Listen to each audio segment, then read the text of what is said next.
Good afternoon. This will be a brief update on the case of Jocelyn Nungaray and the arrest and charging of Johan Jose Martinez Rangel and Franklin Pena. Today, was it Pena that was? Franklin Pena was arraigned, his bond set at $10 million. The charge is capital murder of a child between 10 and 15 years old.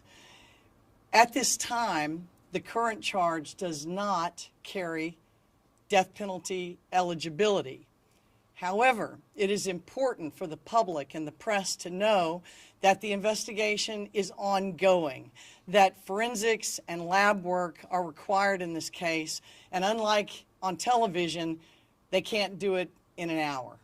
So we look forward to the results of the tests that are being run on the evidence in the case.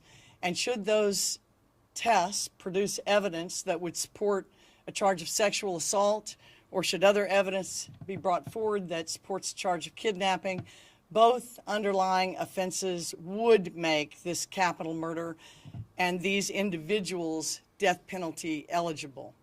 Make no mistake, this is a horrific crime. And when we take charges, we do it based on the evidence we have at the moment.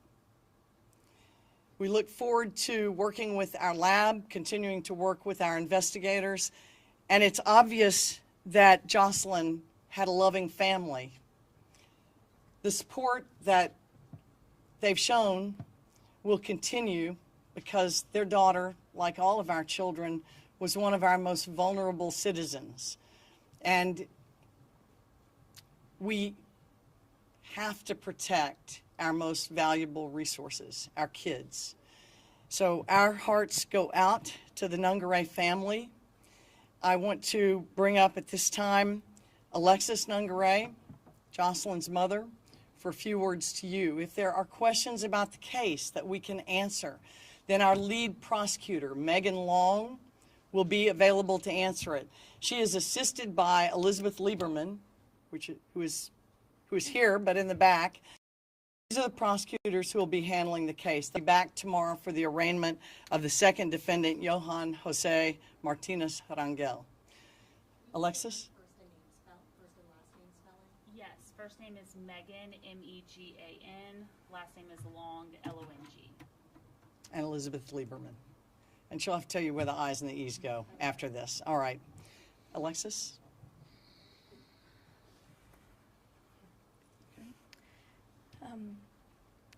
I thank everybody for being here to make notice, a national notice for my daughter. She was amazing. I still see her face in the back of my head every day, all day. Keep getting little signs about her throughout the days, and it's just been a very, very hard time for me and my family. But the amount of support I've been getting from everybody it's very, it's from the bottom of my heart, so appreciated.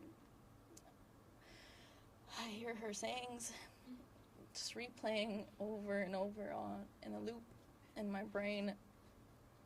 Her dorkiness, her quirkiness, she definitely made people laugh.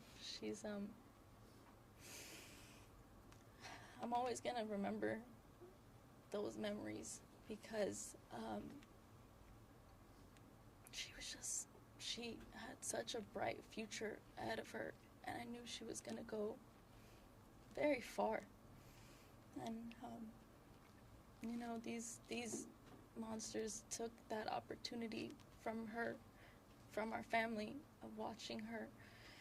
And I just want people to remember, I know this is a very high profile case, but she was still my firstborn. I was a teen mom. I fought for her at 15.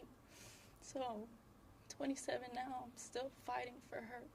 And just remember that she was a very special little girl that deserves her justice. And I know she's going to make a difference in this world for all children. And now it's my job to make sure it continues to happen. I just want to say thank you.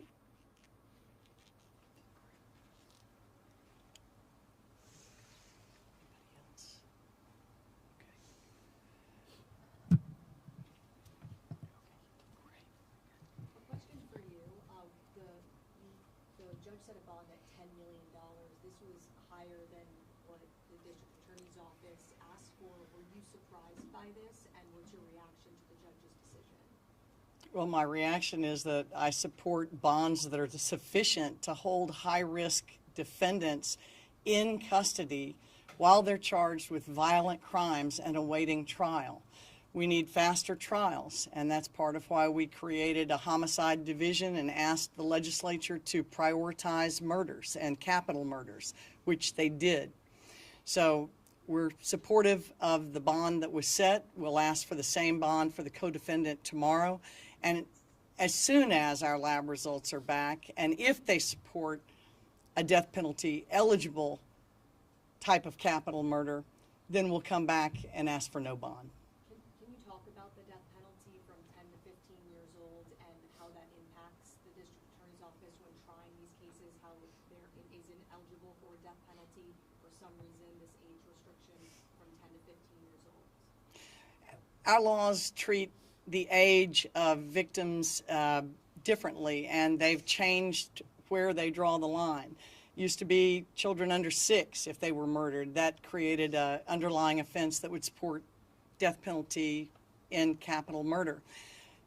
That law was expanded to 10 years old and under, and then further expanded from 10 to 15 if the victim was 10 to 15 years old. Yet death penalty was taken off the table by the legislature, and instead they suggested that life without parole would be the appropriate charge. But age is not the only consideration in this case or any case. The underlying actions of the criminals. This victim was found, bound and without clothing from the waist down in the water, and we just think that there's a good possibility. We hope that there's evidence that remains to be tested. Is there any indication that the suspects knew Jocelyn, or they lived in the same area, maybe crossed paths at any time? No. Do you know why, if that 10 to 15 age range, why, that particular age is warranted? No, you would have to ask the legislators who passed that bill. I think they were expanding law and order, and they wanted the most vulnerable victims to be better protected, but for some reason took death penalty off the table. I don't know why. Ms. Navarre mentioned this is a high-profile case. Can you talk about what direction or advice you give to prosecutors as you're handling something this high-profile, or what your expectations are for them when there's this much attention?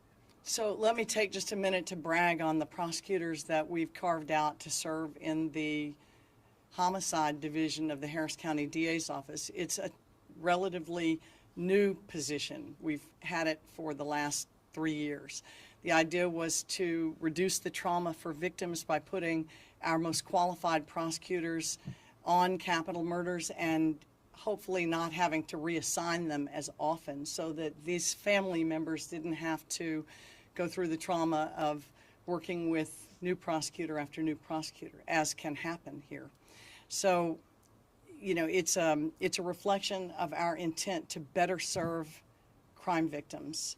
And the lawyers that are on it are a reflection of our desire to have the best of the best, trying the worst of the worst. If it's determined that a sexual assault happened, it would become death penalty eligible. Does that mean you would prosecute it as such?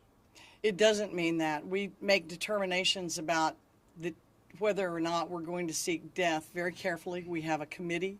It is not a thumbs up or thumbs down decision by the elected DA like it used to be. I changed that. And the committee looks at the evidence, including evidence presented by the defense, especially if it has to do with mental illness or intellectual disability of any kind. We have to take that into consideration. And so it's a lengthy process to decide what is and is not an appropriate case to seek death on. We've been very circumspect with it in this office, but we have sought it. And we always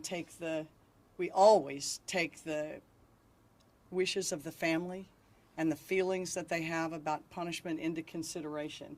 They have to rely on us for the ultimate decision. I have to rely on the prosecutors for the ultimate decisions, and that's why it's so important to have dedicated people in these positions, and I can assure you that Megan and Elizabeth are dedicated.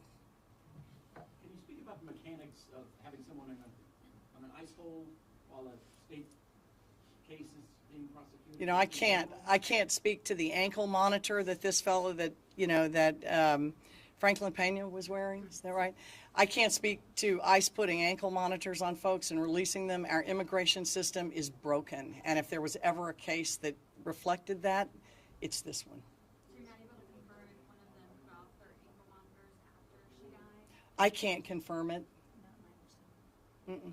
Well, we weren't able to have audio in the courtroom, so you were successful in proving that he was a flight risk to the community. Can you talk a little bit about that, the fact that he did have an ankle monitor on during the time and why he is a flight risk to the community? I think it was also mentioned they were talking about getting money to basically be able to flee. Just talk a little bit about how you were able to have success in him being this flight risk. Correct. So one of the big factors for us is connections to Harris County. Have they been here for a long time? Do they have family? Do they have a job here? What sort of ties would keep them here and ensure that they would show up one day for trial? Franklin Pena, our understanding, got here in mid-May, so he doesn't have those connections to the community. And so for us, that makes him a flight risk. Additionally, he was talking to his boss, who works in construction, and asking for money because of what they did to get out of town. So that was an important factor for us to highlight to the judge, to show that should he get out, we can't ensure that he would come back and face his day in court for what he did to Jocelyn. That was a local construction company here? Yes. Did he tell his boss what he allegedly did? There's an understanding that something went wrong, someone got hurt, and someone was killed. But as far as any more details on exactly what he said, no. Did the boss notify police? Yes, the boss came forward and spoke to the police. Is that how they ultimately found out where they were? That is one of the ways that the police were able to determine where they were and who the suspects were. We just did a story last week at Judge Josh Hill's courtroom about a murder case taking 4.5 years. His courtroom in particular has an enormous backlog. How are you going to ensure that this family can have a fast process and their loved one, they could get justice and not take years to go through this court system, specifically his court, where we do see a backlog? For us, it's really important to, as soon as the case comes in, to start working, to get essentially our boots on the ground.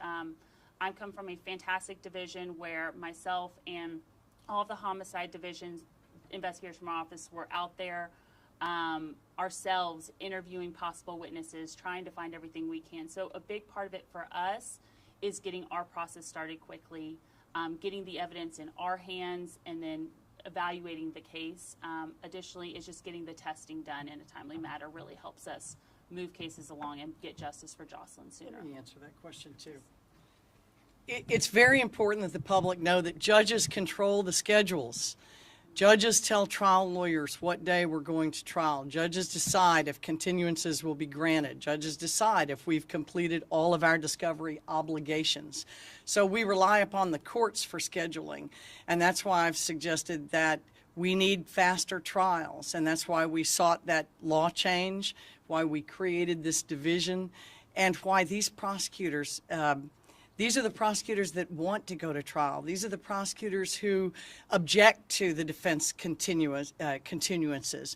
So we've got a lot of hard hitters and heavy hitters in homicide with a directive from me, John Wayne, to go try these cases now.